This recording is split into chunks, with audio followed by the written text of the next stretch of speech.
Welcome, ladies and gentlemen, to the greatest podcast in the known multi-universe. Arguably the most dangerous too, depending on where you are. But the point being is, though, is myself and Eddie are back in this mother bitch. How you doing?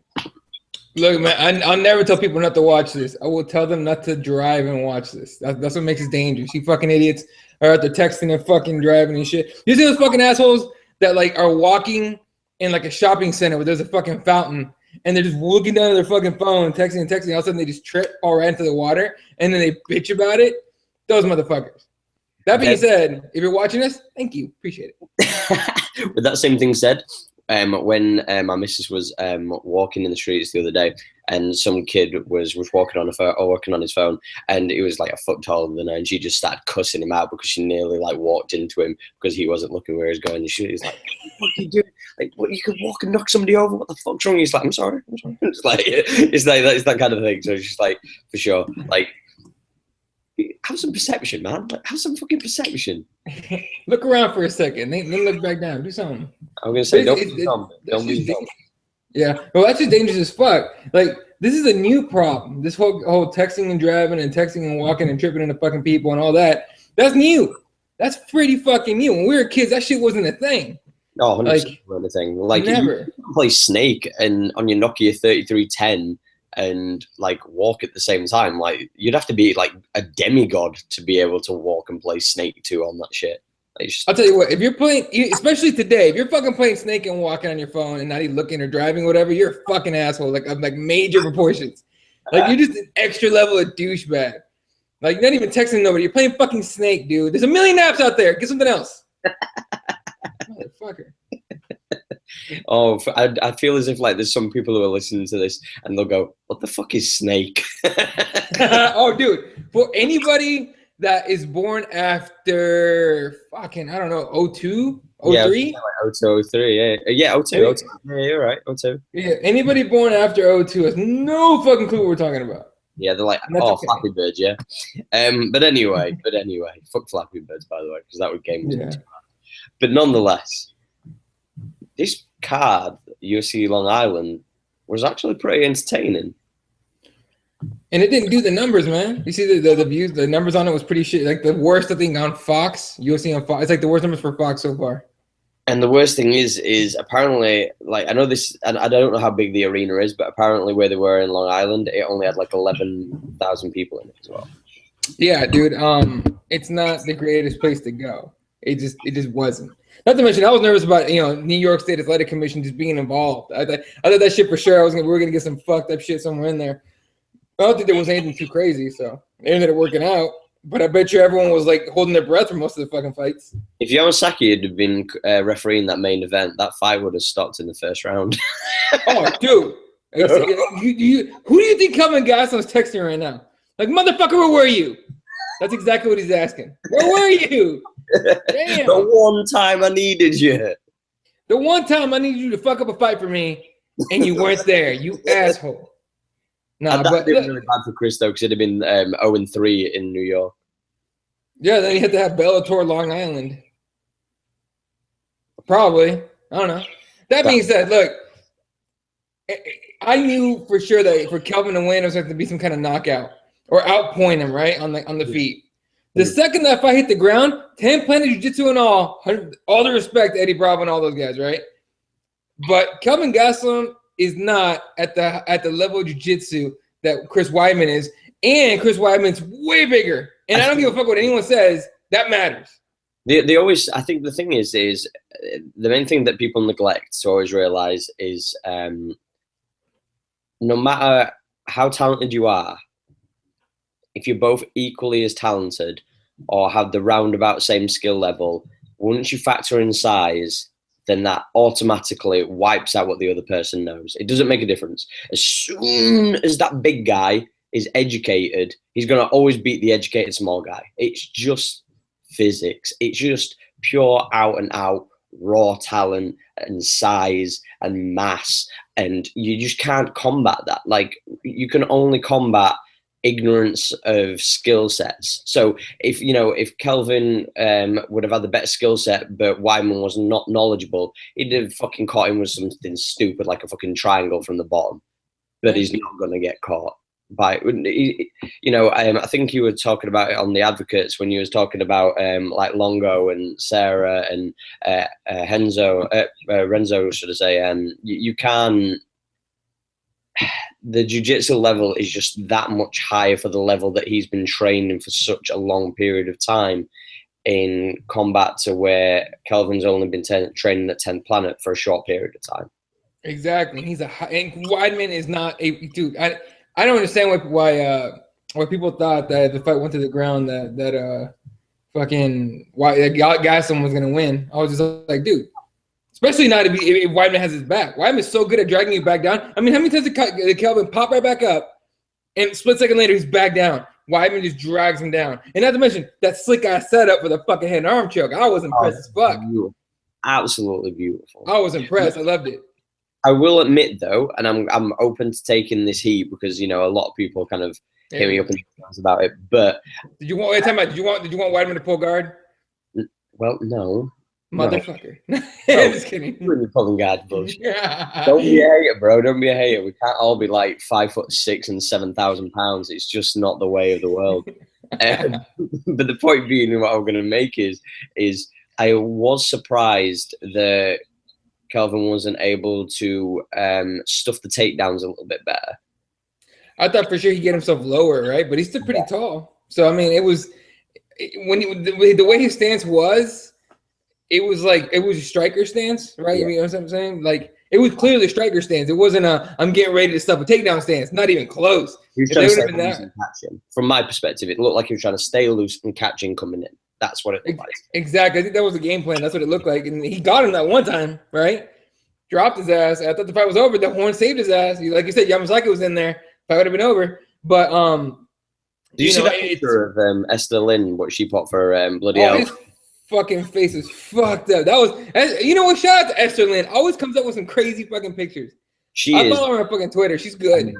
She's amazing. She's, in my personal opinion, she's one of the best action in capturing shots in action photographers around. Like, I follow like a fair few people that do like photography and stuff like that, but when I see some of the shots that she catches in the split second and the moment that she takes, I'm just like, this is incredible. Like, it's truly incredible. She does impressive work. She was good, but that picture was pretty fucking funny. I think I don't know who tweeted it out. I know it was Bisping tweeted it out afterwards. Or was it Weidman? Weidman tweeted it out as well. I think something like, this isn't for everybody.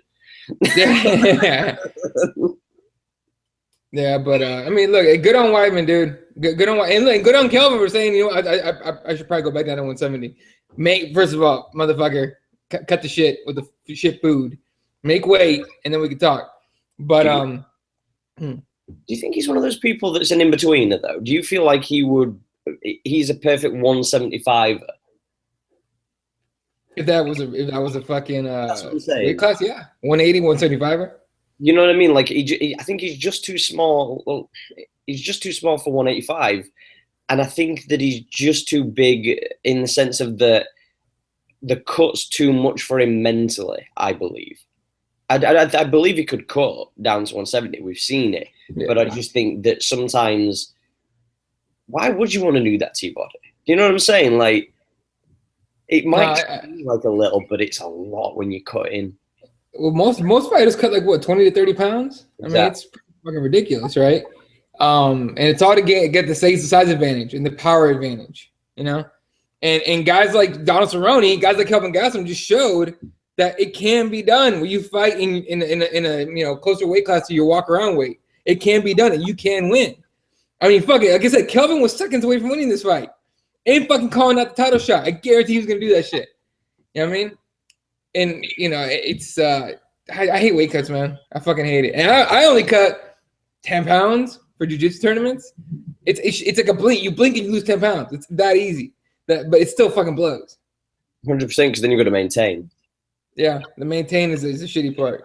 Because I mean, I ruin it the night of a tournament. Right after the tournament's over, I eat like a fucking pig. It's like awesome. I just go to Buffalo Wild Wings. I don't know, you probably don't have it over there. Buffalo Wild, it's just wings, chicken wings, and I get this giant bowl of chicken wings. I eat every single one, and then I get someone to drive me home because I'm usually drunk at that point. A little interesting story that I heard a while ago. CM Punk, when he first started learning to wrestle, when he found out that he was potentially going to be like going to WWE, he started eating nothing but chicken wings on the road because he had no you're talking like 15 years ago, like nearly 20 years ago. There was no kind of nutrition and stuff like that. Nutritionists telling you what to eat. And he was like, we need to get protein. We need to get protein so we can get bigger and get more athletic. So every time they used to go from gas station to gas station when they were doing independence, he used to get nothing but chicken wings. It just shows how nutrition's come over the past 20 years, though. I'll tell you what, you know, that's kind of my go-to though when I have to cut weight, because I use the ketogenic or whatever diet because it's the easiest for me to do quick 10 pounds in like 3 weeks, 2 weeks if I have to, and I'll eat chicken wings, man. That's my go-to because there's like barely any fucking carbs. There's like no carbs in that really. It's mostly just fats. I was gonna say it's mainly high fats and high proteins and greens, isn't it? So yeah, basically it sucks to get used to the first few days. I'll tell you that much. It's not fun. I did it last year, and I got down from 13 stone 4 down to 11 stone 4. So that's like I lost about 28 pounds. God damn! For what? In 28 days. Just cause? Because like it wasn't like I was like if I'm gonna show you. I'll send you some pictures in the DMs in a minute. And you'll be able to see the difference of me from my biggest to when I actually cut down that 2 stone, and it's ridiculous. I look like Johnny Hendricks like before he starts weight cutting, and then I look like when he won the title. Oh jeez. So, but you know what I'm gonna call this? I'm gonna call this. You went from takedown Ash to guard pulling Ash. Oh. No, but I mean that's just the best way to do it. To me, I'm fucking with you. I'm fucking with you. It's just not nice. Speaking of jiu-jitsu, by the way, and I know we got to go back to this Long Island thing. EBI this weekend, right? Oh, bro, like you still down for the EBI on Sunday? Yep, I'm ready. Oh, so for those who don't know, EBI, it's EBI 12, I believe, isn't it? Yeah. EBI 12. Flyweight women. Yeah, because I fucked up, and when it first were announced, I accidentally put 11 because I'd been watching 11, and I got so much heat. Like, it's not 11, bro. Like, you don't even keep up with it, bro. I'm like, it's a typo. Get over yourselves. Like, fucking 1 and 2 are next to each other. Get the fuck out of it. But anyway, the point being is, though, it's an all women's, and it's a featherweight, I believe. Featherweight, my bad. Yeah.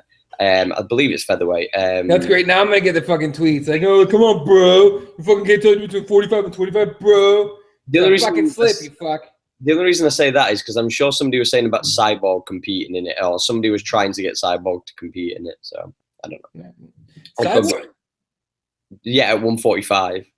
Because there was. Yeah. Real quick.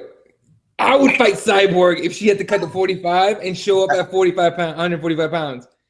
Like if it was at Matt weigh-in, you know how fucking done she is? She's got nothing. Yeah, but bro, I'm not being funny, but if you had to cut down to 145, you probably die too. That's a good point. I didn't think about that. I forgot that.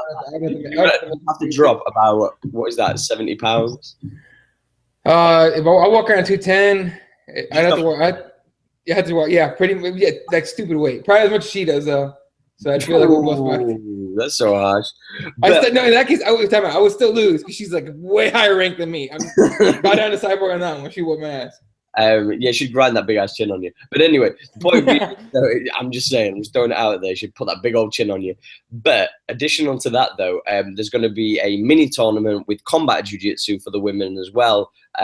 So that's going to be entertaining. For those who don't know about combat jiu-jitsu, basically, you can't punch. You can't elbow, you can't knee or anything like that, but you can slap the shit out of your opponent any way you like. Back of the head, side of the head, front of the face, on the arms, on the legs, on the body, wherever you want to slap the phone. Slap a bitch. Like, you just go ahead and slap them. So it was interesting last time as you were doing live tweeting for it, if I believe, right? Always the thing about it, too. It's like with the dudes fighting, combat jiu-jitsu, hey guys, right? This is gonna test a few people in the jiu-jitsu community that don't like watching chicks get the shit kicked out of them in MMA, right? It's gonna test a few people. I mean, that's honestly one of the things I'm looking forward to is seeing the reaction on social media of seeing two women beat the shit out of each other and then try to submit each other in a combat jiu-jitsu, tournament. That's interesting to me. I want to see the I really do want to see the reaction. I think that there's going to be a lot of people mocking it. This is going to be my outtake on it. I think there's going to be a lot of and I'm not saying, like, I don't mean this in the sense of WWE, but I mean it in the sense of like pro wrestling. So people who are very kind of traditional into the wrestling and very alpha male-ish, they're going to be very kind of derogatory towards it. I think for the purists who love the sport of jiu-jitsu and especially love MMA, I think when you see some of these girls, when they slap one around the face and then they try and fucking get hold of the neck, I think people are going to be really, really excited to kind of see how these chicks handle it and see the violence because girls don't. If you've ever watched two chicks throw down just in general, like I'm just talking about two random girls, when they start slapping each other and ragdolling each other about, that shit is violent, let alone putting it into a skill set where these girls are actually talented martial artists. I think it's going to be really, really fun. I think it's going to be really entertaining, and I think it's going to be one of the most interesting EBIs. Well, like women's MMA is like one of the most interesting things to watch, right? Because just like you said right now, we watch chicks fight in nightclubs and shit, ripping each other's like wigs off and whatnot, and yanking each other's fucking ears and kicking each other, and never mind, I don't want to take it that far. But anyway, kicking the titty. Oh, worse. Yeah, but to watch, combat sports, talented women fight, it's fucking. It's interesting and it's like inspiring in some levels, right? So I want to see this like combat jiu-jitsu do the same thing that women's MMA is doing. You know what I mean? Which is like, I don't know how to explain it. Let me compare this. Women's MMA is better, and people might get upset about. I'm upset about this one, but it's better than women's basketball, right? Fair. Like WNBA, like the what's called I guess this difference or the separation in levels between men and women in jiu-jitsu is way smaller. It's like right here, if not like even, than NBA and WNBA players. NBA players are up here, WNBA players are not even in the picture. You know what I mean? No matter what the commercials try to tell you, I'm just telling you, it's just how it is. So I don't know. I'm excited to see it, man. And honestly, it's like I love jiu-jitsu, dude. I'd watch it every day if it was on every day. The thing is, though, is with that same thing said, this is going to sound really, really wrong because I don't know the statistics. So don't quote me on this, but I feel as if the women in MMA, for the upper echelon of those MMA fighters, get paid better than what most other women do in most other sports in their kind of profession. Obviously, you've got exceptions like tennis. I know tennis, obviously, the women get paid bank if they're like, some of the top athletes in that sport. But I feel as if like in MMA, women at the higher end get paid a lot more per fight than say what most women do per tournament or per football game and whatnot. I wonder. I want to see the numbers. Like as far as like, for example, WNBA players, like they play in the WNBA, but they have in the off season they don't stop. They go back. They go to Europe. They go to Russia. They go to Israel, wherever they have female teams, and they get paid better over there. You know what I mean? So I wouldn't be surprised if female MMA fighters, the top ones anyway, like obviously Ronda Rousey. I was going to say that kind of makes your average go out better, doesn't it? To be fair. Yeah, she's fucking up the curve, man. She's fucking up the curve. But like I don't know how much Cyborg gets paid, but I can imagine it's better than most. I'll put it this way though, I'd be pretty amazed if women's boxing, if the female competitors get paid more than the MMA women's competitors. It's a good question. I think I'd be very surprised because have you noticed that a lot more women from boxing come over to MMA than MMA women go to box? I mean, unless you're a Cyborg talking about, that she can fight, she wants to box whoever the fuck. Cyborg's after the paycheck. She'll go to WWE. She'll go to the fucking WBA. She don't give up. If there's golf and she can take a swing at literally, she'll have a go. 100%. Dude, fuck it. Why not? We can make a new fucking reality show. Cyborg tries everything. Is that going to be like instead of like Joe Rogan questions everything, it's Chris Cyborg tries everything? Yeah, exactly. But like professionally, like she tries boxing, tries Muay Thai, hell, professional kayaking if that's a thing. What was that thing that you was on about? Like what was it, Champs versus Joes or something like that? You was talking. It was something like that. Yeah, Champs versus Joes. Yeah, something like that. Like CM Punk was on it. Well, I'm just saying, how funny would it be to see like Chris Cyborg just try everything? Fuck that! You know what? I want to see Chris Cyborg on a bully beatdown type of show. You remember bully beatdown? But I would call it say to Chris Cyborg's face. Oh. Like anybody talks shit, like Twitter eggs and whatever the fuck. You talk a lot of shit, right? Get fucking invited on the show, and basically the show is you go to Chris Cyborg in Chris Cyborg's face. Because obviously he's supposed to punch if you talk shit, right? Andrew McGonagall knows. I was going to say, didn't we see that at the UFC? Did we actually see this happen at the UFC retreat? Like, that happened. That's exactly what I'm saying. Get paid to fucking fight, Cyborg. Fucking start a TV show. You call it, say it to Cyborg's face, and good luck with that shit, motherfuckers. Oh, even better. We could do like a WWE gauntlet, and she could just go through the entire 115-pound women's division.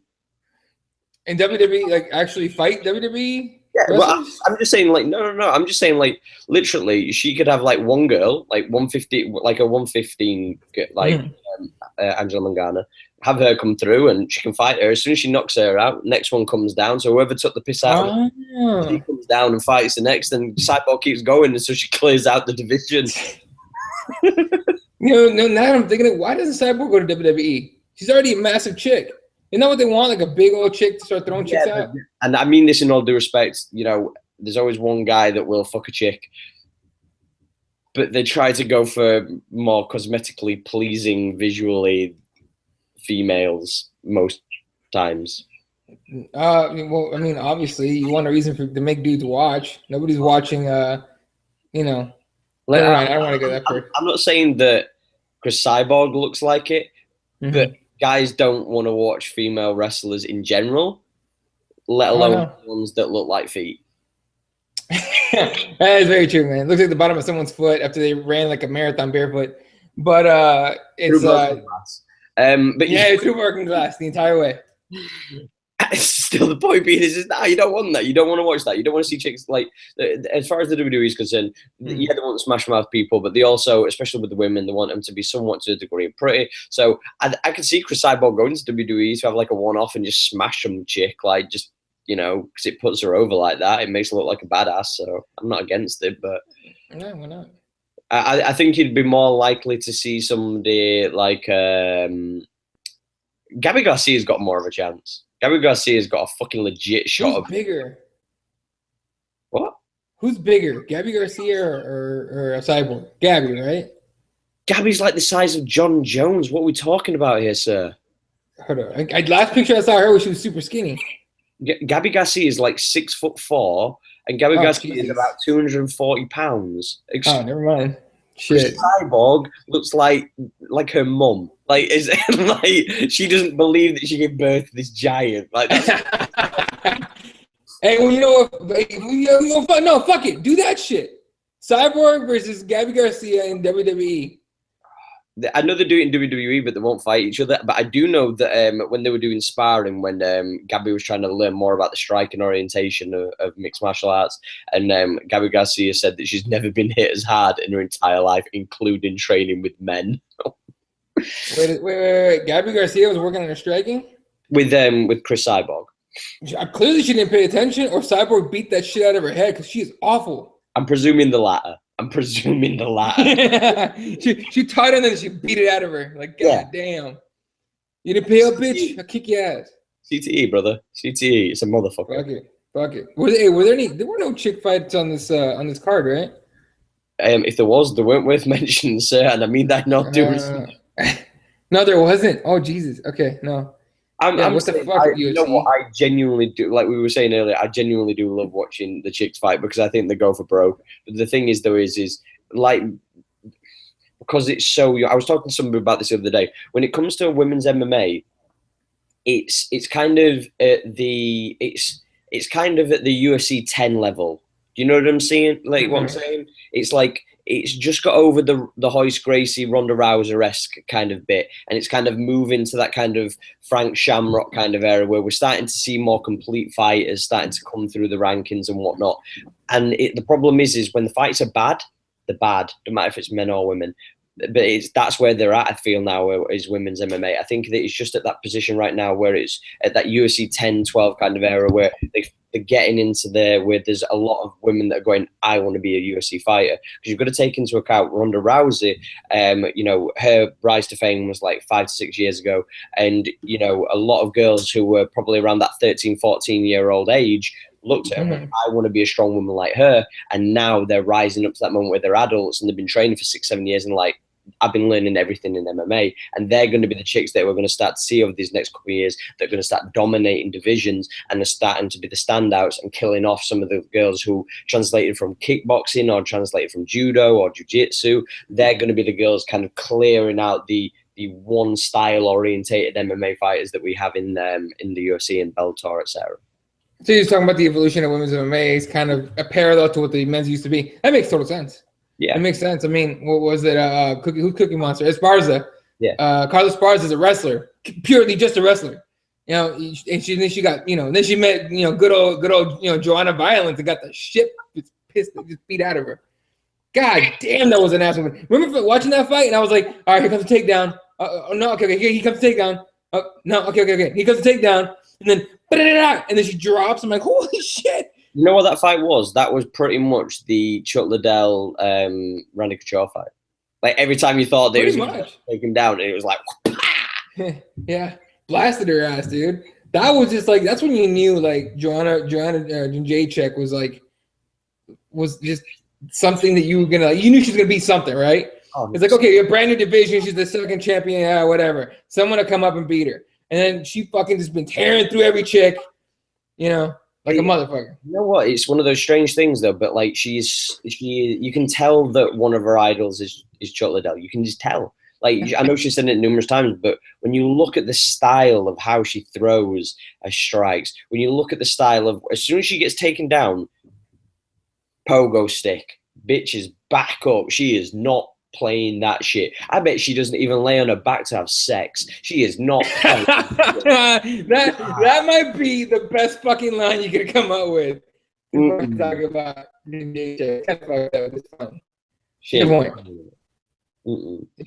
playing. She's like, you know, that dude puts her on her back. She's like, what? No, you're on your back.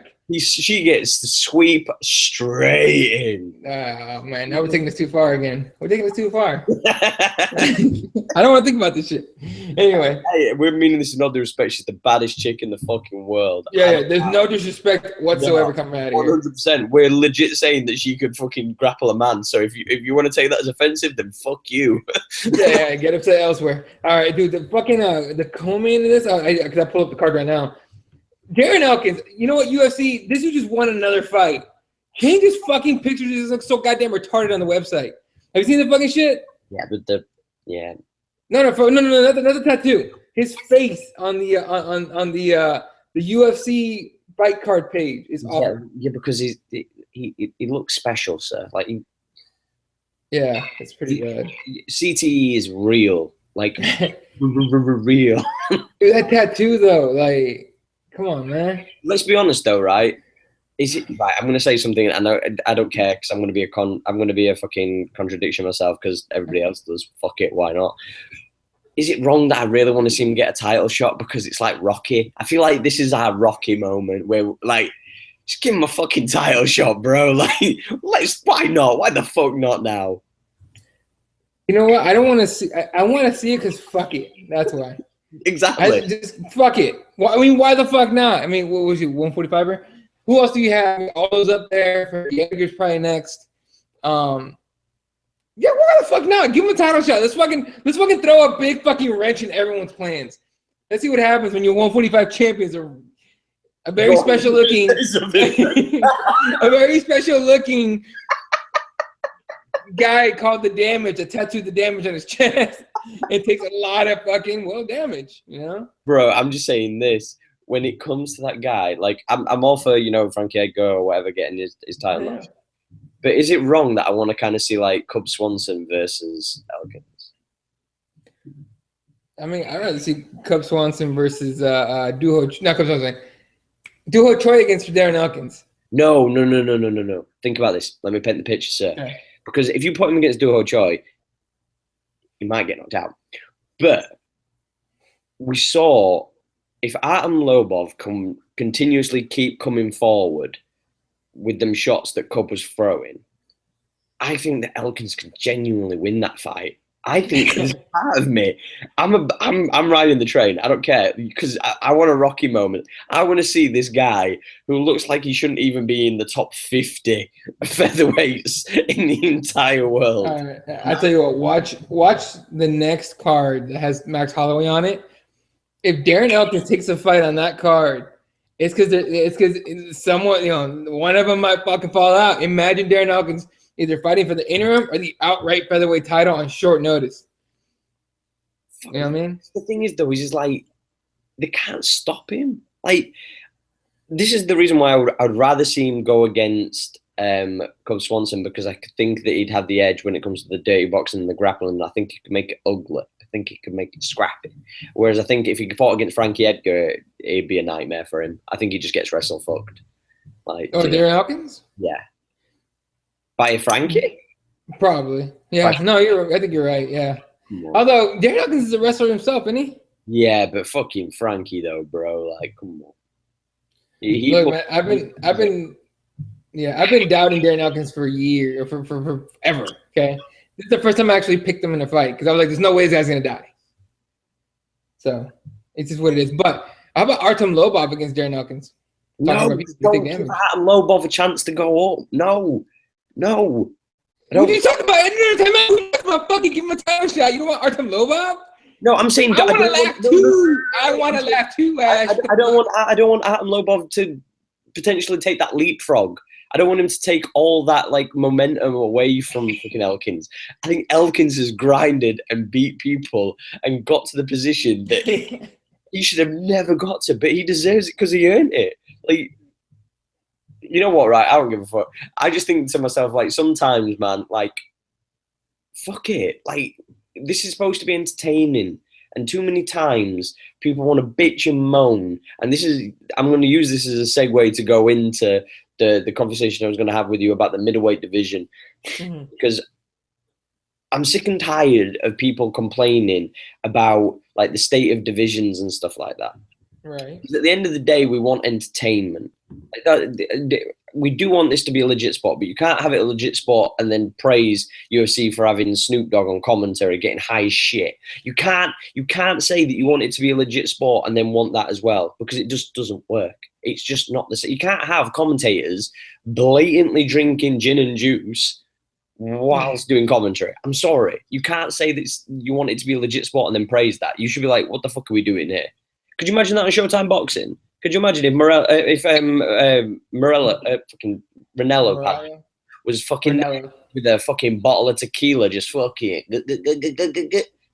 come on. Here's the thing. I mean, you're also talking about a promotion that signed CM Punk and gave him a legit fight. I'm not saying I agree with any of all this. Yeah. I'm just saying you can't throw the thing. Oh, I don't like it when they make it like not a legit sport. Oh, okay. And then praise the things that make it like less of a sport. Point being is mm-hmm. we want to be entertained. Now, I'm not saying Bisping should have ever fought Henderson. Never saying that he should have. But was that shit as an underlining story? Was every American rooting for Hendo? Fuck yes, there were. Of course they were. Every British man and woman cheering for Bisping? Fuck yeah, we were. And was there an underlying story from UFC 100? Fuck yeah, there was. And was there history to be achieved there? You know, Bisping, the first ever guy to be a British champion, to defend it in his own country. Additional to that, can Henderson like complete his journey with his last ever fight, win the title, like a UFC title that had eluded him when he'd been so dominant in Pride? There was a story and we loved it. We ate it all. And now you might get part 2, right? And Chris Weidman talking shit and Bisping talking shit. Part 3.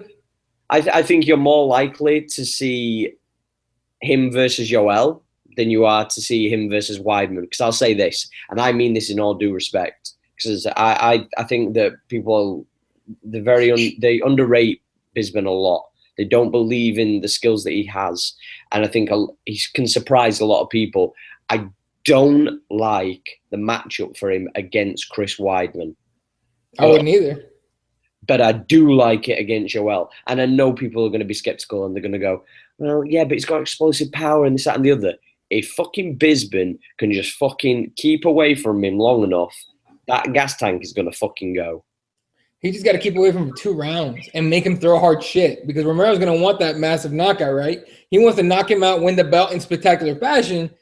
And Bisping's going to be like, yeah, you're not going to touch me, motherfucker. He's going to run around. He's going to pick him apart and circle around until Romero's like, you're too fast, Michael Bisping. Come here, boy. Come here, boy. I love you, Mike. That shit. But, Mike, yeah. Don't run away, Mike. I love you. But, it'll be like that, right? They'll tire Romero. And just pick him apart by decision, really. Or, I don't think you TKO him. Maybe, but I doubt it. But, Chris Weidman's an awful matchup. I mean, the wrestling alone, and the fact that the ability to just keep going. Now, if, Bisping catches him the way Gastelum did, that's a little different. You know what I mean? But that could happen to anybody. It could. I just think that, I don't know. For me, I just don't like the matchup because I feel as if he's a big guy, is Weidman, and he's a young guy. I just feel that he has the strength and the grappling capabilities to really make this an awkward matchup for Bisping. I think Bisping could beat Yoel. I think he could beat GSP, and I think it'd be very interesting to see him against Rockhold. Again, to kind of just see where Rockhold's head is. Because if you do a 2-month build-up and you have Bisping talking shit with Rockhold might fuck up again. You think he might fuck up again against Bisping? Yes. I don't know about that. Could you imagine Bisping just absolutely talking mad shit for 2 months leading up to that fight, getting into his head again, talking about, I knocked you out. Like, I knocked you out. Like, I don't care what anybody says. That gets into your head. And whether or not it makes him reluctant, or it makes him aggressive, it could lead to Rockhold's downfall. Because Rockhold took 14 months off. Rockhold took a long time off, and now he's coming back in a weak-ass, in my opinion, weak-ass fucking matchup. I don't disagree. Yeah, David Branch is not a legit fucking threat to Rockhold, in my opinion. Now, real quick, with the Weidman Bisping thing, I think it's a possibility. I think it's possible what happens. And I'll tell you why. Because they're talking mad shit and it's getting personal. Fucking Bisping's talking about Weidman's dad. Weidman's like, "Who are you looking at? We're not really sure. You're looking at me or my dad? We're not really sure." You cross like fuck, like whoa, like they're going back and forth with this shit, and I was like, let him fight. Now, I'm not saying they're going to give him the fight, but still. With that same thing said, though, he ripped up, like, the Cuban flag and threw it. Yeah, he's not going to go say hi to Romero face-to-face anytime soon, I'll tell you that much. But Romero's putting out those little WWE promo videos where he's dancing in bad boy white fucking suits and shit like that from 1997. Like, what's up? Well, shit, Romero's, like, he's setting himself up for the possibility that Whitaker can't fight. Well, he can't, can he? Because apparently he has that knee injury he has to take. Yeah, exactly. You're right. So Whitaker is more than likely out. They might have to give it to Romero, or who else did you give it to at 85? That's it. That's legit. Or you fucking hold out for that GSP fight, which, God, I do not want to see. I don't care. No, I don't give a fuck. I don't give a shit about that fight. I don't want to see GSP return. There, I said it. You want to see what? I don't even want to see GSP return. I don't give a fuck if he returns. I've been saying it. In my opinion, I think that he got fucking beat in his last fight, and I think he should have fucking retired. Just gone. Look, I don't even think I can compete no more, so I'm out. I'm gonna go fight Captain America again. Yeah. No, but you remember that fucking there was a lot of rumors at the when he fought Nick Diaz, and I think in Canada, I don't know if it was Toronto or somewhere else, or Vancouver, but what was that? Just 'cause I'm curious. You remember? What when he did fight him? Right. He fought him. Yeah. That being said, the rumor was that he didn't make weight, and the Canadian commissioner was like, "Yeah, let's just put this towel under you and just lift it up a little bit." Yeah, it wasn't exactly what happened. I'm saying, he helped them out. Did he seed it? Maybe, Like, for sure, the number was like, because I mean, come on, man. Like where there's smoke, there's fire, right? And there was a lot of did GSP even make weight type of fucking smoke, right? So fuck, I don't know, dude. I don't want to see GSP come back and one, possibly ruin his legacy, but two, I don't want to see him fight. Like he's not a guy I really care to watch fight. Like I don't know how to even put this, but if you take him out of that generation and put him into this generation, he'd probably be Chandler. He'd probably be Chandler. He'd probably be one of those fighters that people go, I'm not that bothered about watching. Which is weird because Michael Chandler's an exciting fucking fighter for Bellator. For Bellator. You put Michael Chandler in the UFC, then we got a problem here. I don't think he's the same guy. He would wrestle fuck everybody in that entire division. Exactly. Now I want to see how GSP looks. Now that he's been in the USADA program for a while, we haven't seen pictures of him anywhere. I haven't seen him. You seen him? I haven't seen him. I saw one picture and he had dad bod. No, really? Oh, the one where he was taking a picture and he was all fat. The little tum tum. Yeah, who knows what the fuck that was about? That was weird. By the way, you lucky fuck. You have that and you have abs on that anyway. Like he was like a fat abby guy. Dad bod, straight up gym dad bod. Oh, I thought he had abs. I couldn't see it. Anyway, might be a spray on. It was an athletic dad bod. That's what I'm saying. Photoshop does wonders, ladies and gentlemen. But what are you gonna do? But like I don't care about GSP fighting anybody, honestly, at all. Like anybody, at all. I mean, maybe you do like the Nick Diaz rematch and give Nick a chance to like get that one back. You know what I mean? But even then, it's like you know what to expect, right?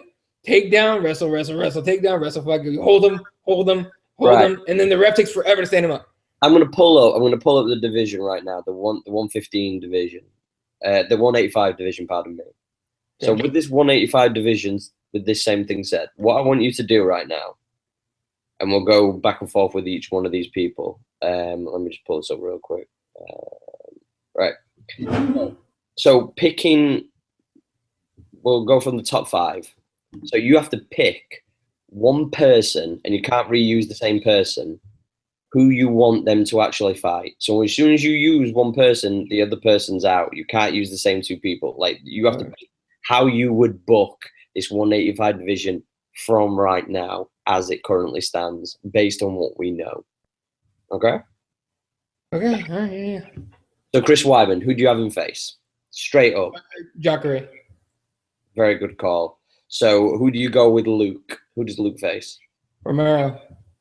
And then what do you do with Bisping then? Wait for Whitaker.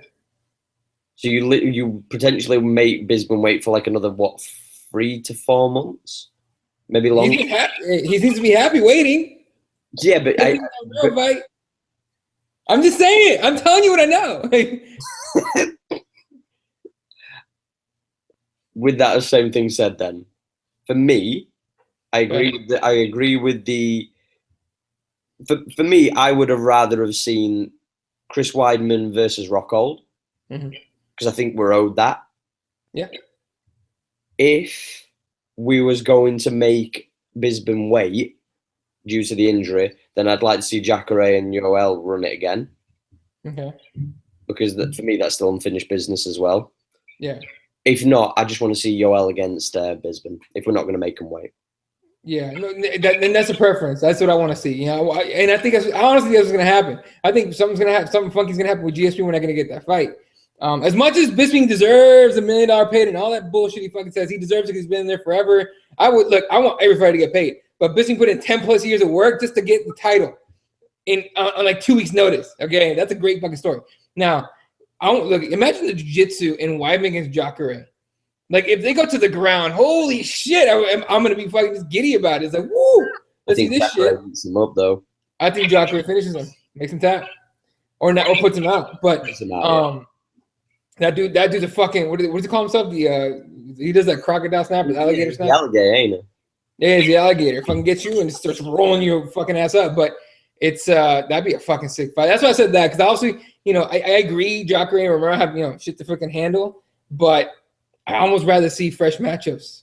This is me. I agree. I'm not mad at those. For me personally, I always think that if there's unfinished business, let's not wait, because then it might never happen. And especially with the Rockhold Weidman, you know, that one spinning wheel kick, pretty much you could blame Chris Weidman for the entire fuck up that is the 185 division because of that one kick. Why the fuck would you try a wheel kick against a guy who's a dominant striker? That was the dumbest shit you could have done. Why would you do a wheel kick when you're dominating the fight like Weidman was? Yeah, he was winning that shit pretty big, right? And then he throws that, and it just all around. By the way, good on Luke for fucking taking advantage of that shit. Then you can't defend your title. Like, it's not good. I've got to ask this question with that same thing said, though, because I don't know if you saw on Twitter, I aggravated more people as usual. Obviously, for sure. You know, you got to drop them pipe bombs, brother. You got to be like, but still, there was an interview with Jose Aldo saying that Conor McGregor is not a champion because he did not defend either of his titles yet. You know, the latter, the lightweight. But he claims that Max Holloway is a true champion, even though he has not defended his title yet. Well, because he beat him, or he got beat by him. That's probably the only reason. But look, you can't really take it seriously, right? Yeah. Like, look, that's my cue. Like, you can't really take it serious because you got knocked out in 13 seconds. You've been begging for that fucking rematch, and the guy who did it to you bailed up. He went upstairs. He moved. And now he's not even in the same sport. He went building, a different building. Like, he's not even fucking near you anymore. So, I'd be a little fucking salty too and be like, oh, well, fuck him. He's not the real champion. He didn't defend the belt ever. Now, that at the same point, there's a lot of bit of truth to that whole, if you don't defend your belt, are you the champion? You're the champion. But are you, I don't know, an established champion, I guess. And you can argue that all day. The thing about McGregor that makes him unique is that he didn't turn down a challenge. He didn't turn it down. That's what I like about champions. You know how they say the champion fights whoever the number one contender is. Well, then you got, Bisping saying no to so-and-so, or Tyron Woodley saying no to so-and-so, or, so-and-so, that kind of shit, right? No, I don't want to fight that guy. Well, why? I just want to fight him. But what's her name? GDR.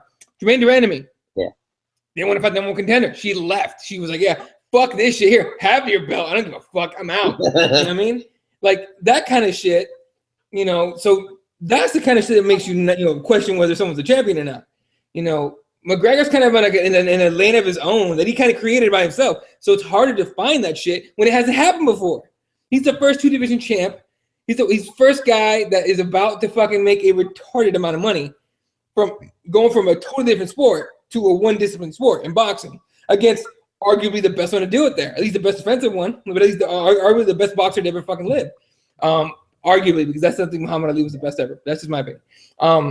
But he's created his own lane, so it's hard to fucking defy him and criticize him because no one else has done it. Now, the second guy to do that shit, he's gonna get some shit. You know why? The same fucking argument they have about Michael Jordan, Kobe Bryant, and LeBron James. That's why. Well, he's not MJ. Kobe didn't. He didn't make his teammates better. He's not MJ.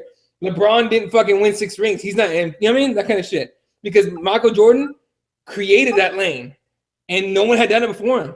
So that's why he's still the greatest of all time, right? So Conor McGregor created his own lane for himself, but no one's done the two-weight thing yet, and no one's gotten off to boxing and all this other shit. So it's hard to get any solid argument as to why he's not champion. One thing that I'll always ask, and I always find it very, very strange when it comes to the whole Conor argument, and I really don't care if Cody went on to do this. I wouldn't care if Sage Northcutt went to do this. I wouldn't be mad if Tyron Woodley went and did this. You know what I mean? To me, I just don't.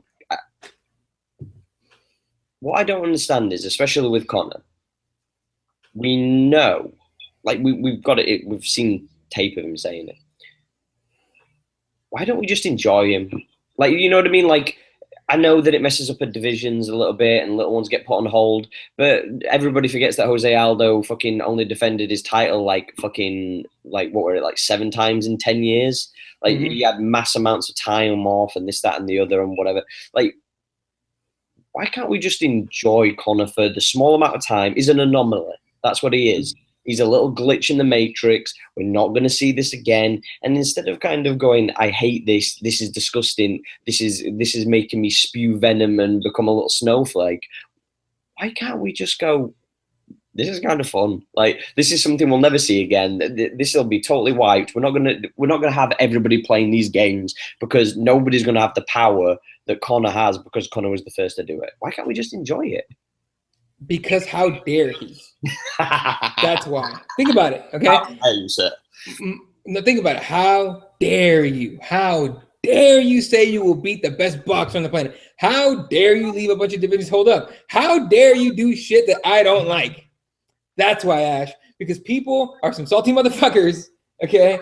And it's is what it is with that, dude. There's never how to put it this. Let me put it this way: when somebody is successful, okay, and I'm you and I train jiu-jitsu, so we have this humbleness about that that's been instilled in us through our teammates. We play kill each other for hours a day, and we tap before we die. It's literally what happens. All right, and you bond with the guy that just pretended to kill you, right? And you become like that. That's about as close as you can be. You know what I mean? So we have this different attitude. If something good happens to one of our friends, we're not the ones that go, "Oh, fuck him," you know, he got lucky because of this, or he got that because of that. We're like, "Goddamn right, dude, good for you." Fuck yes, right? That's not. Next time. What's that? But I'm gonna get you next time. Oh yeah, next time I'm gonna fuck you up. But yeah, like if one of I fight one of my training partner. He's like my brother. This dude Rob. He's like a fucking wrestler. Whoops my ass all the time if it comes to wrestling, right? I get him once in a while and shit, but to me, he's like my best friend. Okay, we fight in the same exact division. We've had to fight in tournaments before, and I lose to him, and I was like, or you know, vice versa. We're happy for each other, right? He wins the gold, I win the gold. We're like, fuck yes. Here's the thing: that's not human nature in these days. You know what I mean? These days, everyone's so competitive and everyone's so wanty. They want this, they want that. They don't want to have to work for it, whatever the fuck. So you get a Conor McGregor who's an asshole, who says wild ass shit, who, you know, whatever the fuck you want to do. He doesn't fit your little fucking square box of what a person should be or a fighter should be. And he goes off and does these things that you don't agree with. Do you think also as well it could be do you think that some people kind of wish that they could, in their own perimeters of their own lives, wish that they could be the same kind of person that Conor is? You know, they can say fuck you to their boss. They can turn around and ask for more money when they want to. And there's a lot of people that are resentful because in their own lives they can't manifest the position that he's managed to carve for himself. Dude, sometimes I want to be Tom Brady. You want to know why? Because his wife is hot. What does it matter, right? But no, here's the thing. It's jokes, but sort of jokes. She's fine as hell. But I would not want to be Tom Brady because it's not my cup of tea. But regardless, there's a lot of that, right? It's jealousy in a weird form, right? It's a fuck that guy because I can't do that, or fuck that guy because I haven't tried, right? You know, like again, like if you work in an office and the guy next to you in the cubicle gets a promotion that you had applied for, but he applied a little harder or he worked a little harder for it, you know, you just, oh, fuck that guy, even though he did nothing to you. You know what I mean? You could be fucking, you know, friends with somebody and, you know, they go off and do something on their own and you get upset about it because it's not you. You know what I mean? And it's a weird human nature thing, dude. I think we used to, as humans, we used to be happy for each other. And then all this, you know, capitalism, it's all about the money. Also, the shit came around and it flipped that shit upside down. It's kind of weird. I think I don't know. It's kind of weird because the same people who boo Conor McGregor will cheer on John Jones. Do you know what I'm saying? Exactly. You know why? Because people are fucking hypocrites. This is what it is. Me, look, I'm with you, okay? People ask me what do you think about this Conor McGregor fight, and I'm like, oh god, he's probably gonna get fucking tagged up. It's not gonna be. It's more than likely not gonna be a fun. And I say more than likely because who fucking knows? But more than likely, not even gonna be fun to watch. You know what I mean? The same way that everyone paid for Pacquiao, Mayweather was pissed off. Probably gonna be the same thing here. But fuck it. We were just talking about Darren Elkins getting a title shot. Why the fuck not? Do we fucking throw? You know, let McGregor fight Mayweather. All right. And after that, he wants to fight Anthony Joshua. Go for it. I would watch that all day. Anthony Joshua chased around a little Conor McGregor around the ring for fucking 12 rounds. Why not? Who wanted to fight Anthony Joshua? One of your guys. No. One of you guys want to fight. No. One of you guys want to fight boxing. Manua wanted to fight boxing. But who do you want to fight? Wanted, David Hay. Jimmy wanted David Hay. Oh God, I would sign up for both of those fights. Yeah, but the thing is, though, is the only thing that I don't like about that fight is David Hay fights at like 235. So that means that Jimmy Manuwa wouldn't cut. Well, I'd be okay with that. Yeah, but I'm just saying how big and how much, right, okay, how can I put this? David Hay is a very quick 235er. Yeah, he is. Very athletic and quick. Hey, not quick enough to get Tony Belly on that cheap shot. Good. 100%, but he had one leg. That's true. That's true. He had one leg, sir. In fairness, I don't like David Hay. I'm throwing it out there. But it is what it is. With that said, you know, he's a very quick 235er. He's a very athletic gentleman. And I just wonder, would a larger non-weight cut Jimmy Manuwa be able to move quick enough and throw hands quick enough to catch him? Could David Hay catch him, you said? No. Would Jimmy Manuwa be able to catch David Hay? I don't know, dude. I mean, like, just going off the fight that I saw with him and Tony, that was he said 2 legs, which is not that long. He looked pretty fucking quick. Honestly, I thought about that. Not about Manuwa. I thought about what if he got in there with a heavy puncher like Anthony Johnson, like a Rumble Johnson, right? Like, I wonder how Rumble would do. I think Rumble will be swinging, missing a lot, and getting caught on like counters like a motherfucker. I think it's like what happened to Jimmy Manuwa, except worse. I don't like Jimmy Manuwa fighting in boxing. I'd like to see it just because. Exactly. I'd like to see it. But because, I mean, what if he caught an uppercut that David Hay just did not know he had, and David Hay eats shit and passes out? Would be fucking funny to me. But the Stipe Joshua fight, that would make me more nervous. Joshua would knock him out. Joshua's a bad motherfucker, dude. He's the guy we've been waiting for in boxing, by the way. That's the guy we've been waiting for. It's never look, Mayweather by himself. It was like, when we talk about boxing, you're speaking Mayweather. Like, no, dude, because boxing, while his reign is still declining little by little, but it's declining. Anthony Joshua and Vladimir Shevchenko. I got the wrong. Like Klitschko. Yeah, God damn it. I was thinking about good old Valentina. Thank you. The V fucked it up. But Joshua and Klitschko have a fucking fight where Joshua gets dropped early, and then Joshua says, "Dude, Joshua," he said, "Fuck it." After he got dropped, he got up, said, "Fuck it." He hit him with everything he had and beats him. That was a fight. Like, boxing was like right here, and then all of a sudden it was. You know what I mean? That fight alone brought the interest up. Now this McGregor-Mayweather fight, the interest is up. You know what I mean? From casual fans, I'm more excited about Triple G Canelo, honestly. Not because my countryman's fighting, but because that's a good fucking fight. But but yeah, I mean, it's just I don't know. How many of these people? The problem is with always will be with boxing is it's too long. There's too much clinching. So therefore, there's too many lulls in the action.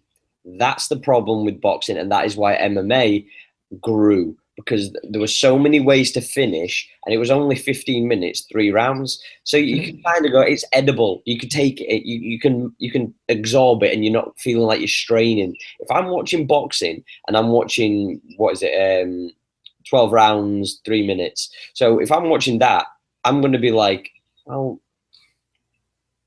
There's too many breaks. Well, and I agree with you to an extent.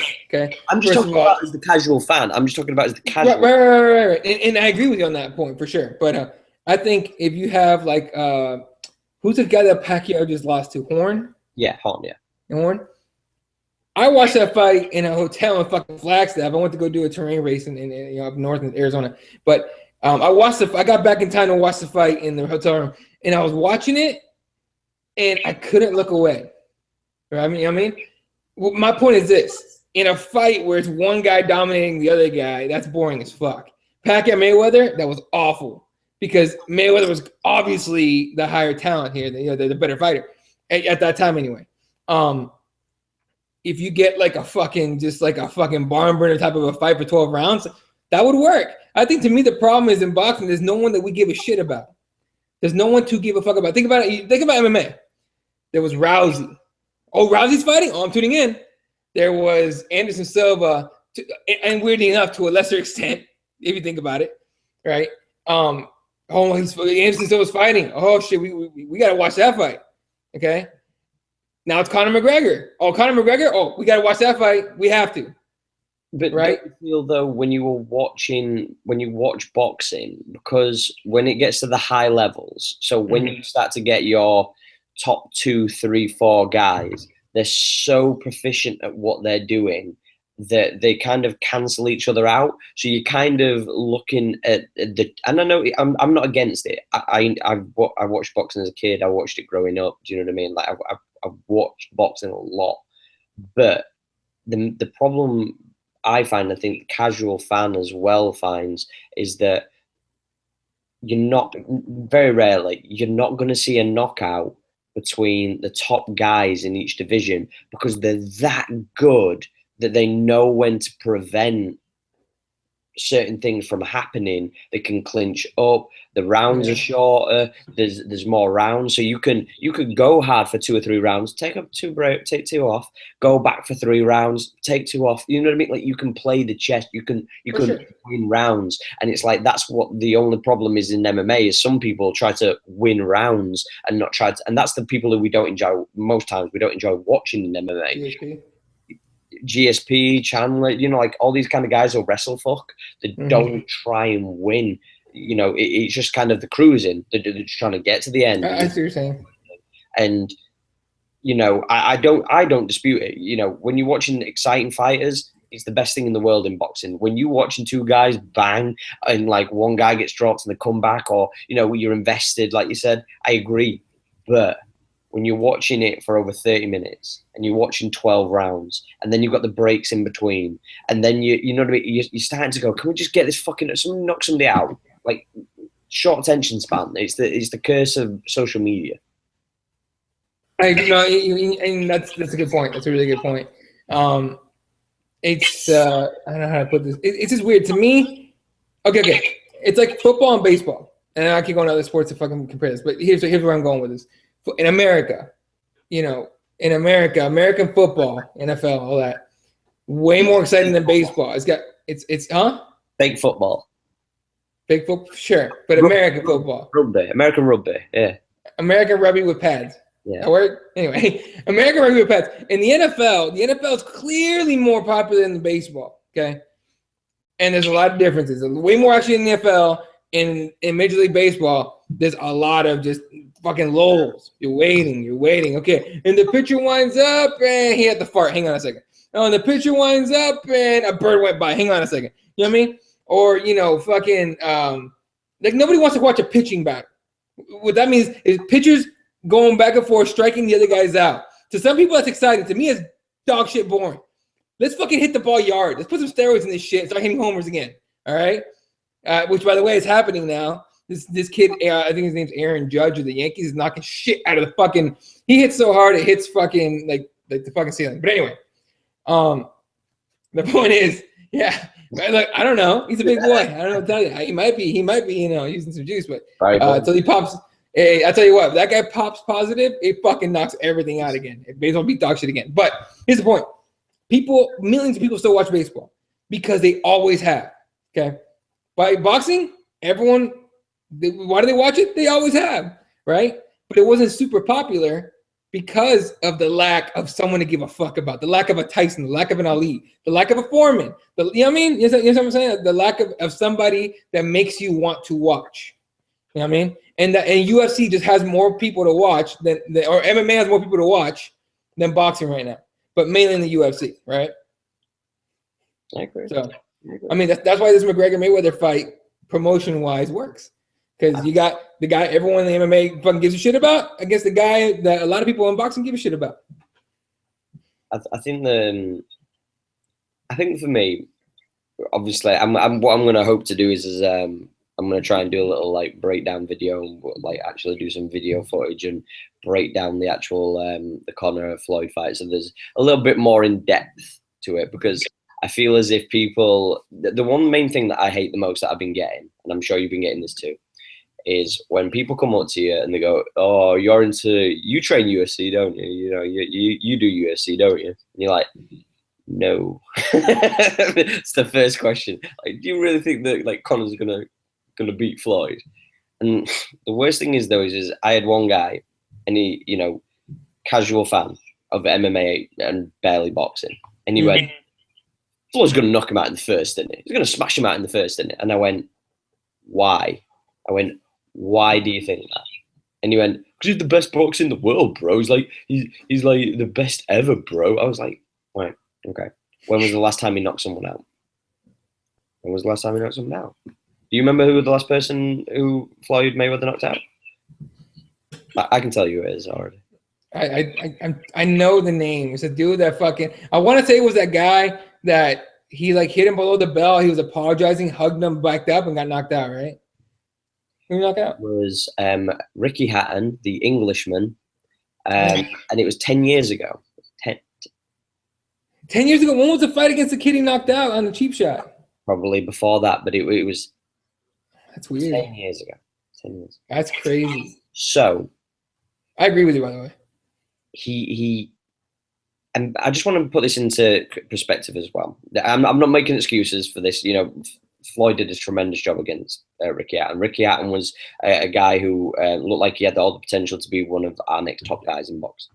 The problem was with Ricky Hatton, and this is all due respect, I'm a massive Ricky Hatton fan, even though he's a Man City fan, just saying. But he cut 4 stone worth of weight. That's a lot. Every fight. You're talking 56 pounds. Like,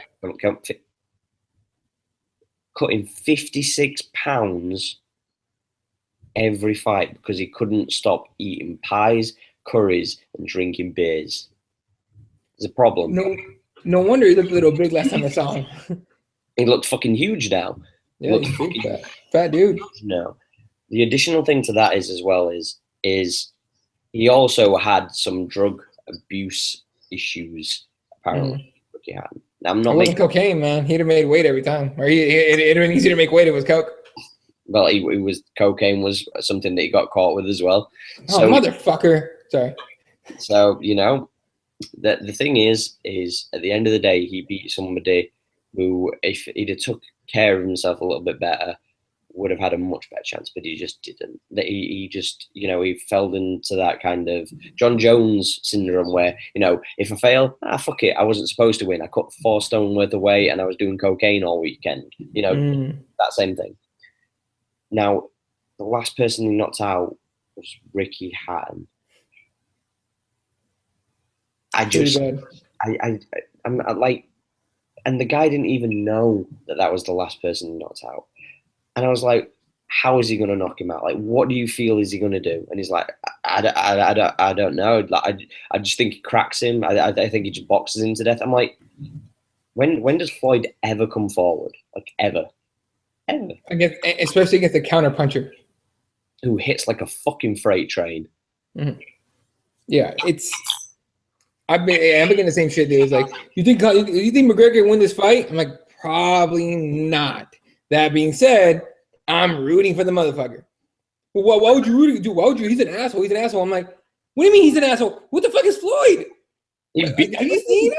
He beat the shit out of a chick because she fucking cheated on him. Or I think they're already divorced. Something dude. But the whole, I just learned say that again. You broke up, bro. Say that again. You broke up.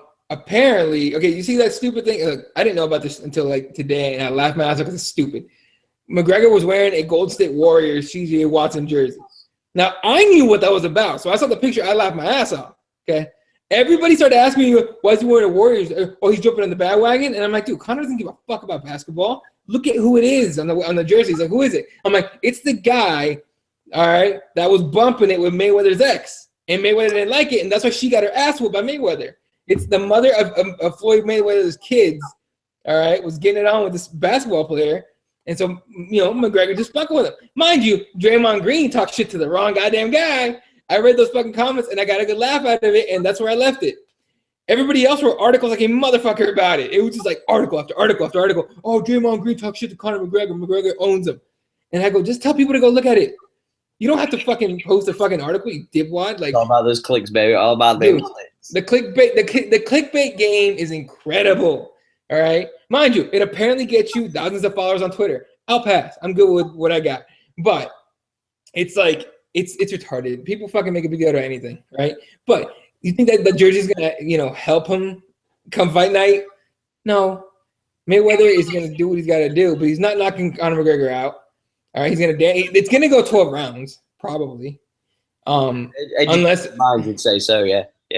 I would say it goes 12 rounds. It's probably gonna be Mayweather by decision. I think Mayweather by decision. I think McGregor probably pulls a round or two. I think he gets the first three. I think he gets the first three in gases. Right.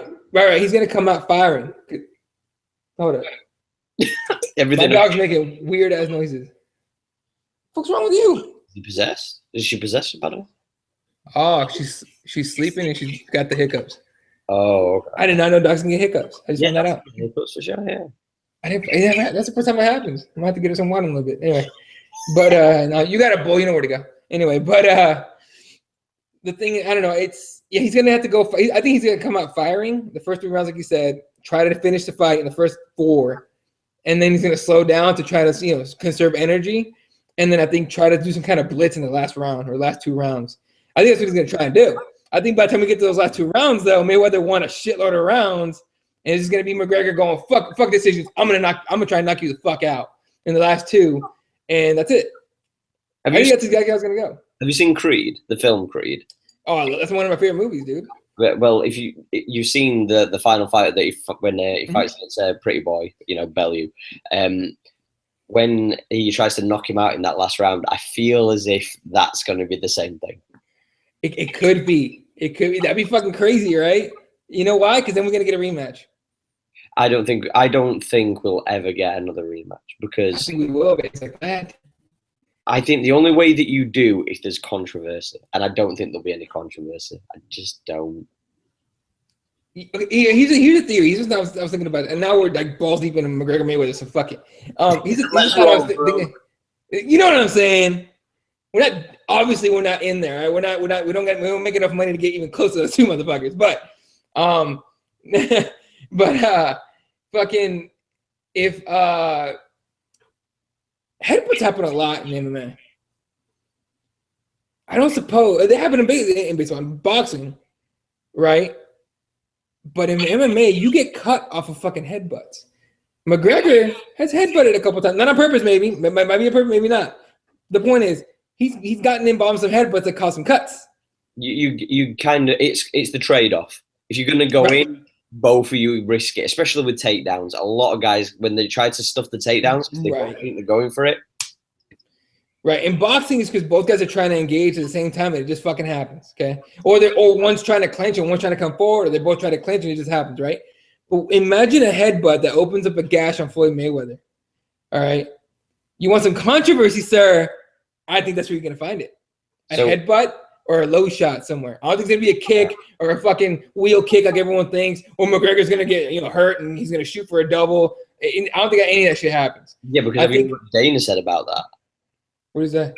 Dana said if he was to do it, it's like written in the contract. If he does anything even like that, then pretty much his entire purse is gone.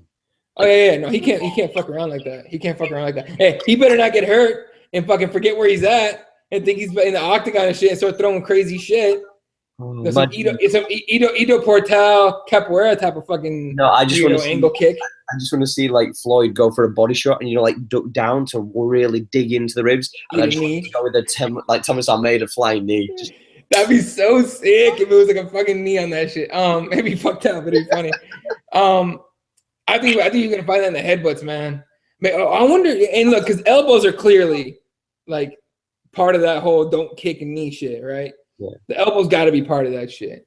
Yeah, that being said, I wonder if you can sneak up, huh? You get caught with an elbow, you kind of get caught with an elbow. Do you know what I'm saying? Right. But I wonder, I don't think this is going to happen, but one of my friends was telling me this. He knows nothing about boxing. And so when he said this, I kind of laughed, but I go, well, what if? Okay. Elbow to the body. You ever get hit with the elbow to the body? Like midsection? Never. If you're like, if you have cheated defense, it happens when you fight shorter people. But I wonder if you get close enough where you start throwing, punches down low, whatever, and all of a sudden, like, his elbow comes through and you land it a couple times and you break a rib that way. Like, naughty little elbow. Naughty little elbow. Look, man, when I played basketball, I was a defender, right? And I did a lot of elbow jabbing to the ribs. That means I hurt like a bitch. All right. Dirty tactic? Absolutely. Did it work? Fuck yes. Did I get caught? A few times. But it's just something I was thinking about. It's probably not going to happen because, again, one of my friends tell me he knows jack shit about boxing or in fighting as a whole. But he's like, what if he elbows him to the body? Like when the ref, in the middle of action, the ref can't see it. And I was like, shut the fuck up. Oh shit. What if that happens? I wonder if that's a thing. I can see if he moved for he went for the rear or lead uppercut and kind of came through with it. Do you know what I'm saying? Like pushed through the elbows, he goes cut coming up and under. But I don't know. The main thing for me is I just think if we're being like legit serious, I think that looking stylistically, it's just a shame that. How can I put this? Conor's not the best boxer in MMA. Right. And it's, in a sense, it's a shame that we're not having one of our best ever boxing, like hand strikers in MMA competing in boxing. Because then you'd kind of be able to go, somebody who's going to have a chance, per se. Right. But with that same thing said, there's just something within me that just goes, since November, since UFC 205, he has been doing nothing but training boxing. Nothing but. And I think that legitimately, I know that everybody's been saying, oh, no, he's been training MMA. So maybe he's been just stretching every so often, doing kicks and stuff like whatever, play fucking around. There's a part of me that just sees him, Kavanagh, and fucking Roddy just sat around with Dylan Dennis, like, pampering them, rubbing the shoulders and getting them ice cream, and then giving absolutely no constructive advice whatsoever. No, errand boy. Like when you work in an office and you have that guy like yeah. He's that guy. So yeah, fast forwarding anyway. I just could imagine those three, the little fucking trinity, just looking at tape, going, I think you could catch him with this. You see how he does? I don't know. It's just been so long.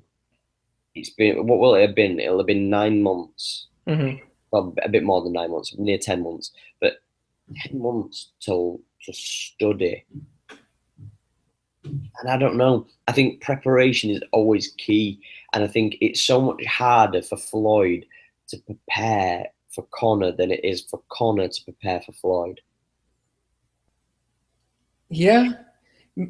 Kind of. Okay, now, do you see what we're doing here real quick? Do you see what we're doing? Remember when this first fight first got announced? I told you that everyone's like, "Oh, McGregor's got no chance." Where are we now? No, I never said that he had a chance, though. I never said it. I said that. No, I said that people were saying that. That was like consensus as a whole. Yeah, I know you were saying that, but as a whole, people were like, "Oh, Conor's got no chance." Where are we now? In 2 days, listen. In 2 days, it's gonna be a month away from the fight, right? Look at what it's coming. At first, it was like this. No, listen. It was McGregor was gonna get knocked out. Now it's like, oh shit. We're right here. We're right here, dude. I'm just saying, not hugger since day one. Not even scared. the point being is though is I look at this fight and I always think, well, no matter what, like what are the solutions? What are the answers? What are the outcomes? What could happen? And I think in MMA we do this more so than most of the sports, because in every other sport you kind of go, this is that person's game plan. This is that person's game plan. In MMA, you go, well, he's got better Muay Thai than him. He's better in the clinch. He can dirty box better, though, than he can actually clinch, though. He's got a really good takedown defense, though, but he's got ridiculously good takedowns when it comes to taking it from the back. If he can work around the back, he can get the takedown from the back. He won't be able to do it from the front. He's going to have to maneuver and try and take him down from the back. You can't take him with like a single leg. It's just not going to be able to do it. We break down the minuscule details in MMA, and I think that's why when it comes to this fight, a lot of people have kind of gone, this isn't, Floyd's going to knock him out. And then we all start to go, there's more to this. There's little intricate details that we've overlooked because we've just gone, this is going to be a boxing match. And in our heads, we go, well, this is boxing, so Floyd's going to win. But then when we start to look at it and we start to look at the details and we go, yeah, but we've looked at, various people. Like, so, for example, Matt Serra against GSP. Never in a million years, if we were going to break that, if that fight happened now, if we were going to break down that fight, neither of us would even remotely bet that it would end by knockout. Not in a million years. Certainly not Matt Serra. Either. Yeah. Oh, sure. Yeah, you're right. Would have been knockout. We would have never predicted that. But now we go, well, what if? Like you said, what if? And it's like now we're looking at the Conor thing. And I don't know. I think that because I really, truly believe that this fight was always going to happen, and I'm not going to do a Brendan Schaub and go, you could go look back on the earlier episodes and it's time-stamped, bro, because that shit is annoying as fuck, because I've heard Brendan Schaub say that in every interview, in every episode since this Showtime stuff started. We get it. Here's the thing. It's okay. Yeah. Here's the thing about Brendan Schaub, first of all. Okay. I can't watch any Brendan Schaub's shit for a while. That whole thing where he was talking there, like before the press conferences. Mind you, I only watched 2 of the pressers. The other 2, I still haven't watched them. I saw a couple highlights of it. I'm like, all right, I didn't miss anything. But Brendan Schaub, it was bad. Because he tried to sell that he believed what he was saying, but to me, it looked like he knew for sure he was full of shit, and his job is to hype up one guy. He did his job, right? But yeah, all the lines that he says are timestamp. You can look back. I said it. You know, it's just bad. I'm sorry. He annoys me right now. He never annoyed me like this before. But regardless, that shit. Now I forgot my point. Goddamn. You know, it would have been better for Brendan Schaub if he hadn't have done it and Joe Rogan had gone in. Here's the problem with that. Then you turn into a podcast. No, but what I'm saying is, though, is at least with Joe Rogan going in, he will physically break down, or Dan Hardy, you know, like somebody who... Oh, someone that can bring that technique. Truly can break down why Conor could win. Okay, yeah. That would... You know what? Yeah. They wanted him, too. But he has, like... previous engagement or something like that. I don't know what the reason was. Yeah, I don't know. That whole thing's weird. Okay, bottom line with this whole fucking fight, which is, we're gonna talk about this a million. I'm pretty sure we're gonna talk about this a lot. The fact that you can break down every detail in MMA, you have to. You're used to that. I don't think that boxers don't do that. I think the successful boxers do that. But there's way more tape on Mayweather boxing than there is McGregor boxing. So that's a leg up that McGregor probably has. Well, what would be interesting to find out, and this is going to be something that I'll be looking into, because I really want to do like a really big breakdown for the kind of thing. What would be interesting to see is how much footage, time-wise, literally time-wise, how much footage there actually is of Conor using his hands stood up, striking in his entire UFC career. Fucking not much. I mean, other than the Nate Diaz fight, where it was mainly hands. Exactly, because even the longest of the fight was the Max Holloway fight, and most of that was on the ground because he blew out. Right. But going off the Nate Diaz fight, you can use that, but it's hard to use that knowing that McGregor game plan for a long rangy guy and not a short speedy guy. So again, there's a lot of variables to this, and you make a really good point with that. You know what I mean? But it's just hard to imagine someone training for 9 months for boxing or whatever it is that he's been training, okay, and taking on a guy who's been doing it for 20 plus years. 100% agree with you, but the thing is, again, he's not fighting a boxer. Floyd isn't fighting a boxer. Right, he's fighting a fighter, a mixed martial artist. He's fighting a mixed martial artist who's studied him. Like, Conor's studied how to combat him. Right. No, I know. Yeah, I get that. But at the same time, it could go the other way too. Right? He could come in and he could fucking box his face off. I'm not disputing that. But the thing is, I just think that if he gets close enough to hit Conor, I think Conor's gonna have the time. I think he'd have the timing down of a 40-year-old Floyd to counter and at least make it so that Floyd never wants to come back in to that I can't think of the word. that close proximity, that close range, in the pocket. He won't want to. If he comes into the pocket, and if Conor, which I believe will be working on his timing diligently for the past 10 months, if he is to come in, if Conor has timed it like I believe he will have done, if he hits Floyd when he comes in, I believe we're going to see a very similar thing to what we saw with the Manny Pacquiao Floyd fight. No, the Floyd fight, because when you watch that fight, Floyd caught him with a lot of right hand straights whenever Pacquiao came in, and then after those first 2 or 3 rounds, when he got clattered by fucking Floyd, Manny just seemed to not want to get in, and then because he didn't want to dedicate to going in because he kept on getting caught with the straight, he just left Floyd to pick him off. Yeah, no, look, I don't know, man. He just. Because I've watched boxing growing up, right? And again, even with all that you said, and it makes sense. I get what you're saying. It's almost like my brain won't compute it into a McGregor chance. Like I said, again, exactly. But like I said, it's just I'm rooting for the guy as an MMA fan and whatever you want to call it, as an MMA guy that trains MMA and everything. I'm rooting for Conor McGregor. Like I'm rooting for him. That being said, it is a long shot in my mind. What happened? No, I'm just laughing just that you was just saying that because it just amuses me. I agree with you. And you know what? Like a lot of people think that I'm ignorant to the fact that, you know, this could end very, very badly. It could end awfully. It could end awfully, or it could shock the world. But that's why you watch Conor McGregor fight. Exactly. With that same thing said, I just think that it's a very interesting thing, and you know, I just think we should just enjoy, like, instead of worrying about, like, you know, who really gives a fuck? Because if Conor wins this fight, or even if he doesn't, and he just puts on a good display, he could just walk away. So just enjoy it. This might be the last time you ever have to see him. Like, you might never have to see this guy ever compete ever again. Like, wait, Conor? Yeah, we might never have to see him fight again. That'd be my move. What do you want me? I don't want to get rocked in the head anymore. If I don't have to. That'd be my move. Plus, he said he's not going to be here very long. He said that shit. I just think the only fight that would entertain him is the Nate fight. That's the only one. And Nate's not willing to fight to put himself in a position to be the number one contender. So I just don't think that fight will happen either. I think that'll be one of those ones that we'll look at in 10 years' time and we'll go,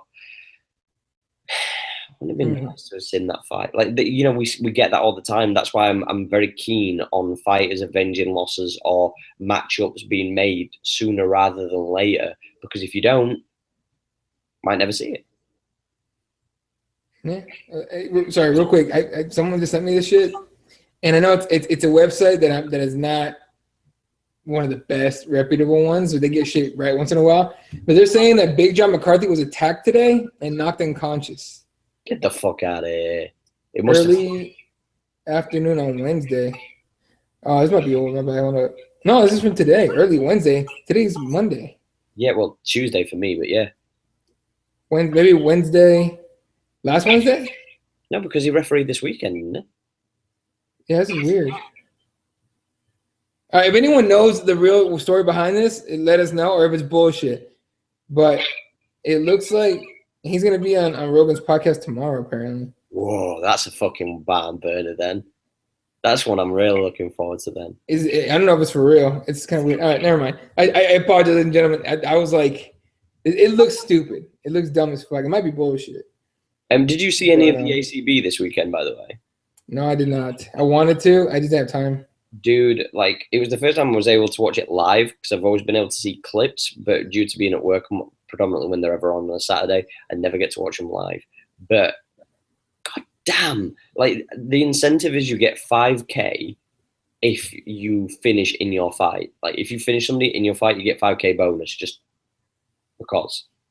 And legit, I think it was like out of like 10 fights, I think like 8 of them were finishes. Out of 10 fights? It's pretty good. So you need to give him the incentive, right? It was ridiculous, bro. Like, some of the fights were fucking badass as well. Like, you can see sometimes though that there was certain fights that was like, oh no, like, this is why you're not even B League. Like you can tell.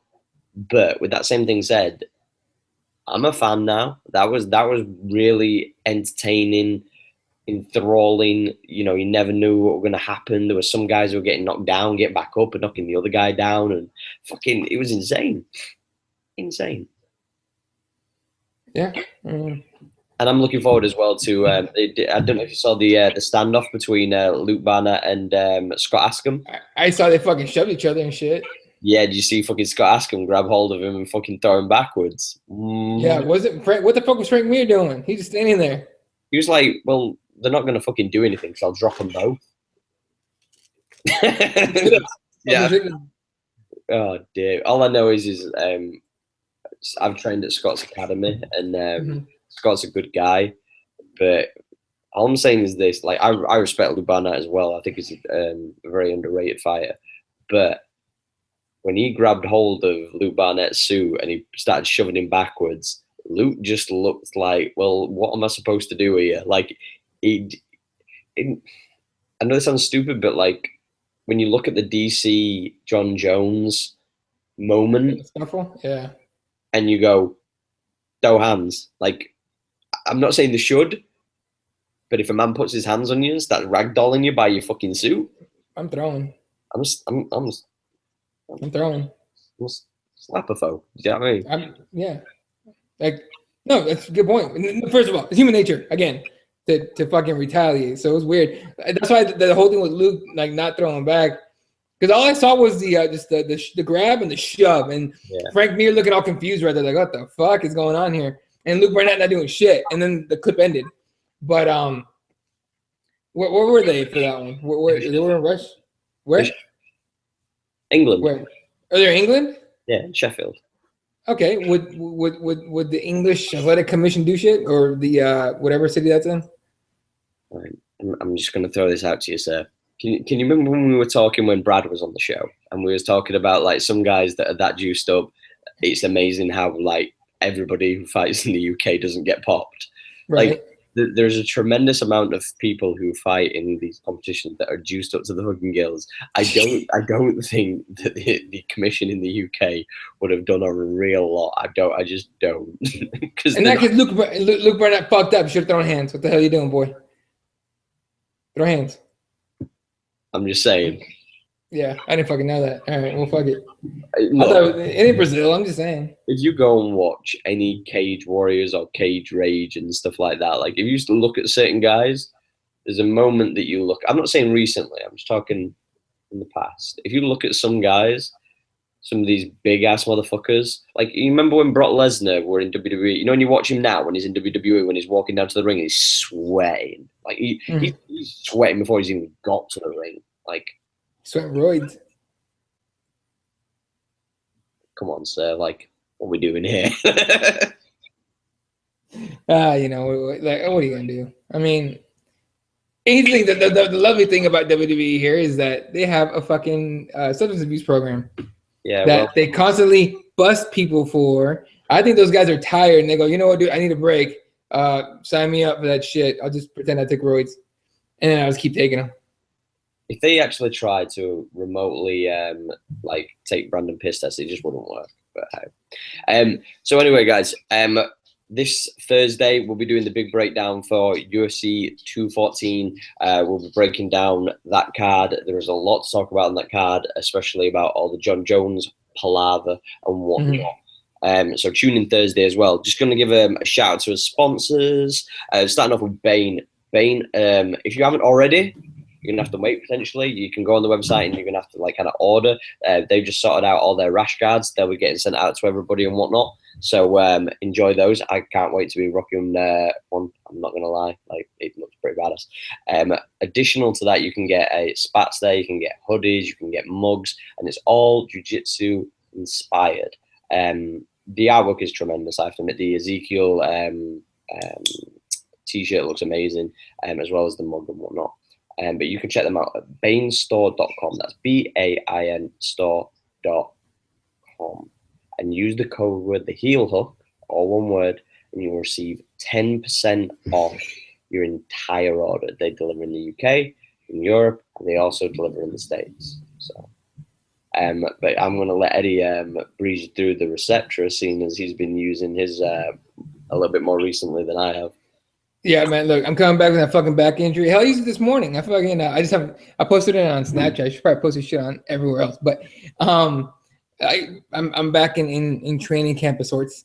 And so I got to get back in shape and everything. Especially coming off a vacation. More importantly, coming off a back injury, right? So what do I do in order to cover? I use Receptor. That the Pro CBD oil. Look, a lot of people think, they think, oh, does it really work? Does it have all this stuff in it? You can go to the website, receptornaturals.com. Education on there. You can read up on it. I suggest you Google CBD oil and learn about it from different sources because they'll all tell you the same shit. All right. But I can tell you from my experience, I take it. It makes me feel like my bumps and bruises don't last as long as they used to.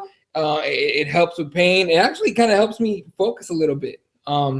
And I take it in the morning after my workout, or even if I don't work out right before work, and it actually helps me in my focus. So make sure you go to receptornaturals.com, use the heel hook in the what was it, where they put it at the end to check out. Thank you. See, here's the thing.